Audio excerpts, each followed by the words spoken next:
Court में जज साहब पति और पत्नी का विवाद का फैसला सुना रहे थे।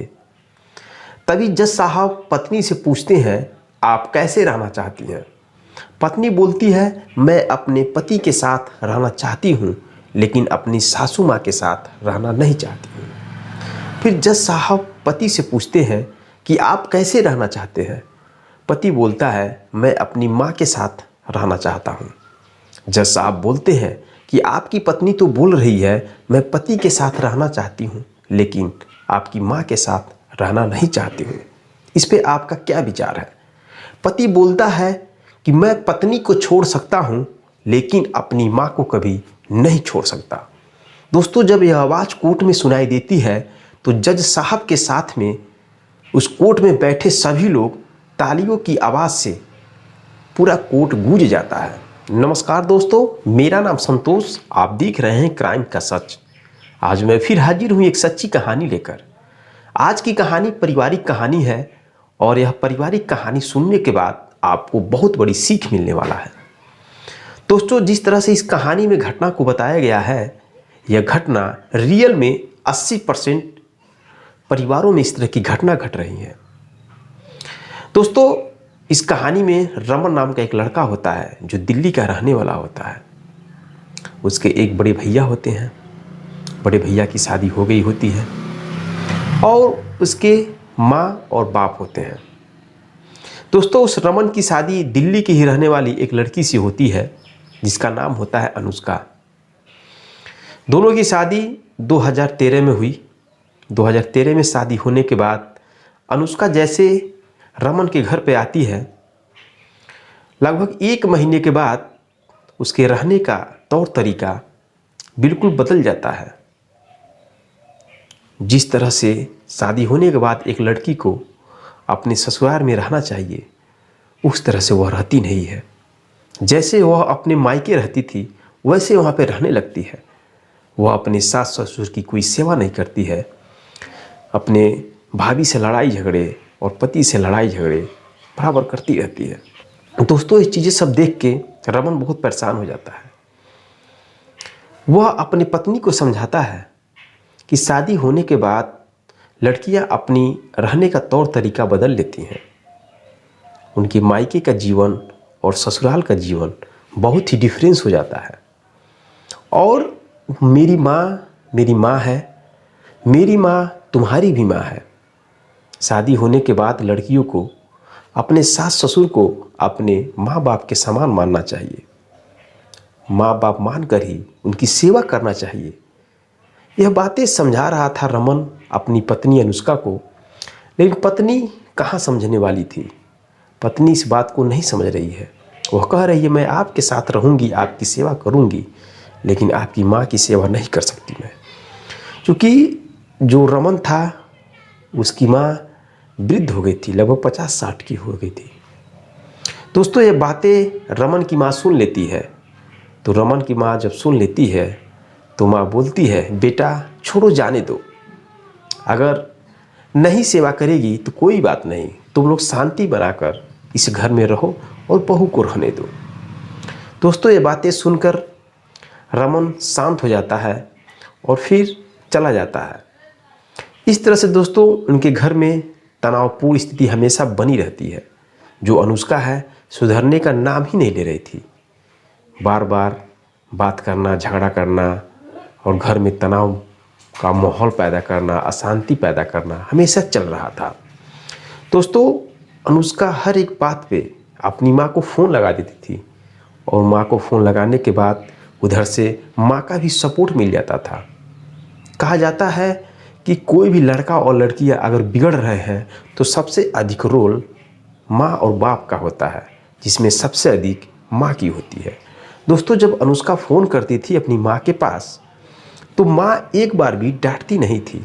माँ बोलती थी कि मत सेवा करना उस बूढ़ी औरत का, तुम अपने पति के साथ रहो, और ज़्यादा प्रॉब्लम है तो तुम मेरे पास चले आओ, मैं तुम्हारी दूसरी शादी करा दूँगी, तुम अच्छी हो, सुंदर हो।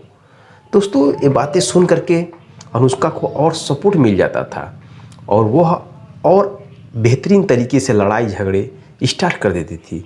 उसको लगता था कि अगर मैं यहाँ से चली जाऊँगी तो हमारे घर पर मेरी माँ मेरी सपोर्ट करेगी, मेरी दूसरी शादी कर देगी।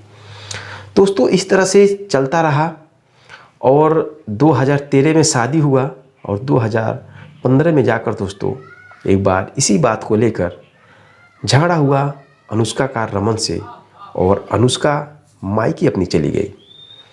जाने के बाद कुछ दिन के बाद रमन अपने ससुराल पहुंचता है और जाने के बाद अपनी पत्नी यानी अनुष्का से बोलता है, देखो चलो घर पे और घर पे रहो, अच्छी बात है। शादी होने के बाद मायके नहीं लोग आते हैं और मेरी माँ तुम्हारी माँ के समान है, माँ की सेवा करो, यही सबसे अच्छा तुम्हारा कर्तव्य है। लेकिन दोस्तों ये बात सुनकर वह नहीं मानती है और बोलती है मैं आपके साथ रहूँगी, पत्नी के आपके सास के साथ, आपकी माँ के साथ नहीं रहूँगी। वो बोलती है आपके साथ रह सकती हूँ लेकिन आपकी माँ के साथ नहीं रह सकती हूँ। दोस्तों तब तक अनुष्का की माँ आती है। अनुष्का की माँ कहती है, बेटा मेरी बेटी उसी शर्त पे जाएगी जब आप उसको अलग लेकर घर बनवा कर रहेंगे।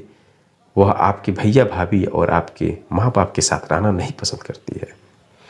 दोस्तों रमन बोलता है कि मैं अपनी माँ को कभी नहीं छोड़ूंगा।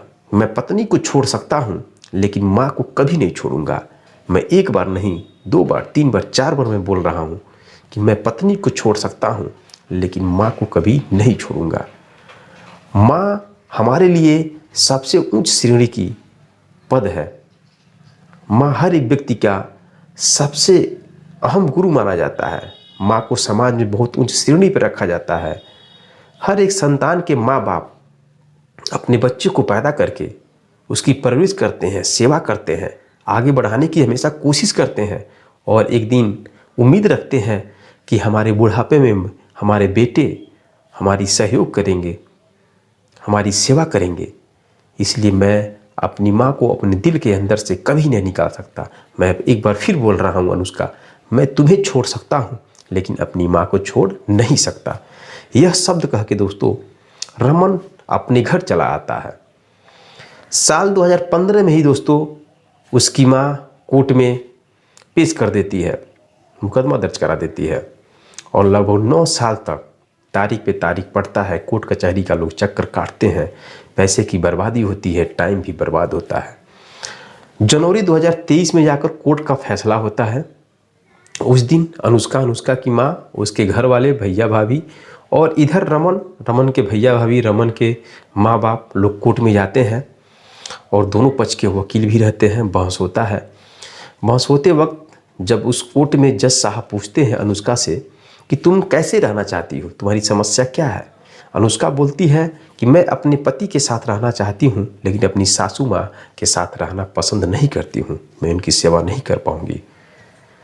इधर पति यानी रमन से जब पूछा जाता है तो रमन कहता है कि मैं अपनी माँ के साथ रहना चाहता हूँ, मैं अपनी पत्नी को छोड़ सकता हूँ लेकिन अपनी माँ को कभी नहीं छोड़ूंगा। जब यह आवाज़ कोर्ट में गूंजता है तो जज साहब तालियों से स्वागत करने लगते हैं और उस कोर्ट में बैठे सभी लोग तालियां बजाने लगते हैं। दोस्तों इस तरह का फैसला बहुत कम आते हैं कि कोर्ट में कोई कहे मैं अपनी पत्नी को छोड़ सकता हूं लेकिन मां को छोड़ नहीं सकता। दोस्तों आप इस शब्द पे ध्यान दीजिएगा जो रमन ने कहा कि मैं पत्नी को छोड़ सकता हूं, मां को कभी नहीं छोड़ सकता। क्या रमन ने सही कहा? कमेंट बॉक्स में कमेंट आप जरूर कीजिएगा। दोस्तों ये बातें सुन के फिर से जज साहब उस लड़की यानी अनुष्का को समझाते हैं कि एक बार फिर से सोच लो, क्या पागलपन है। लड़कियों की शादी होने के बाद, घर पे जाने के बाद अपने ससुराल में जो सास ससुर होते हैं वही माँ और बाप के समान होते हैं। अगर तुम्हारे घर पे तुम्हारे भैया की शादी होगी और तुम्हारी भाभी तुम्हारी माँ की सेवा नहीं करेगी तब तुम्हें कैसा लगेगा। इसके बावजूद भी दोस्तों वह अनुष्का नहीं मानती है। वह कहती है मेरी ज़िंदगी अलग है, मुझे किसी से मतलब नहीं है। और लास्ट में आकर दोस्तों लाख समझाने के बावजूद भी वह अनुष्का नहीं मानती है और वहाँ पे कोर्ट का फैसला हो जाता है, तलाक हो जाता है और जो भी पैसे की लेन देन होता है सब रमन दे देता है। देने के बाद दोनों अपने अपने घर चले जाते हैं।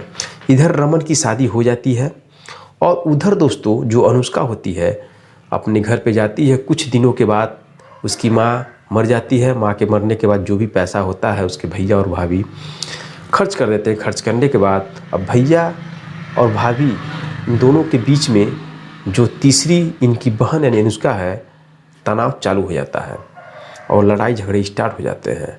दोस्तों भाभी जो है अनुष्का की बोलती है, तुम इतनी अच्छी रहती, तुम रमन के साथ रहती, इतना अच्छा लड़का रमन था, उसकी दूसरी शादी हो गई है, वो बहुत सुखमय जीवन काट रही है और तुम इतनी अच्छी होती तो रमन के साथ रह जाती।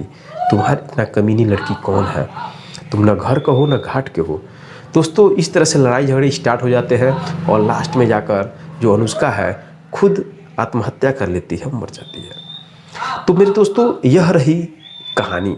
यह कहानी आपको कैसा लगा कमेंट बॉक्स में कमेंट जरूर करिएगा।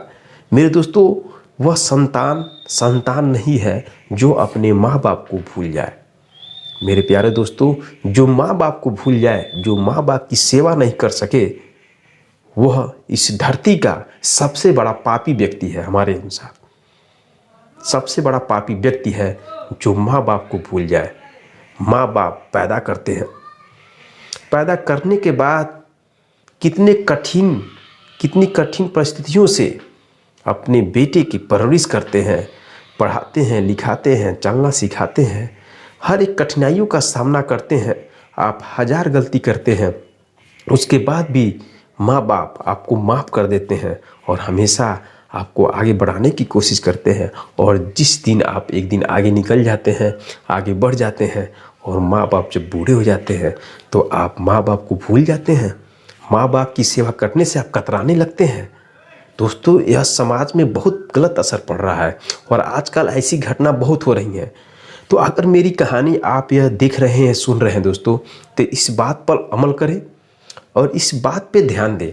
आप कितनों भी गरीब रहें, एक रोटी आपके पास है खाने के लिए तो उसी एक रोटी में से ही अपने माँ बाप को खिलाएं, उनको अलग मत रखें।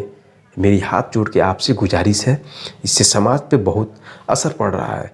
हमारी जो भारतीय संस्कृति है, इस भारतीय संस्कृति में माँ बाप को बहुत उच्च श्रेणी का दर्जा दिया गया है। अन्य देश की मैं बात नहीं कर रहा हूँ, अन्य देश में ऐसा नहीं है। जो आज अन्य देश विदेशी कल्चर भी भारत में प्रवेश कर चुकी है, इसलिए आप उन विदेशी कल्चर को बहिष्कार करें और भारत की जो संस्कृति है उसको बनाए रखें। इस भारत की संस्कृति में माँ का दर्जा बहुत उच्च श्रेणी का रखा गया है। माँ के दर्जा के सम्मान करें और सब लोग अपनी माँ बाप की सेवा करें। दोस्तों कहानी यही समाप्त करते हैं। यह कहानी आपको कैसा लगा लाइक करिएगा और कमेंट करिएगा। और मैं फिर एक बार कहना चाहता हूँ दोस्तों कि रमन क्या सही फैसला लिया या गलत, इस बात पे कमेंट आप जरूर करिएगा। तो मिलते हैं नेक्स्ट वीडियो में नेक्स्ट कहानी के साथ। तब तक के लिए जय हिंद, जय भारत।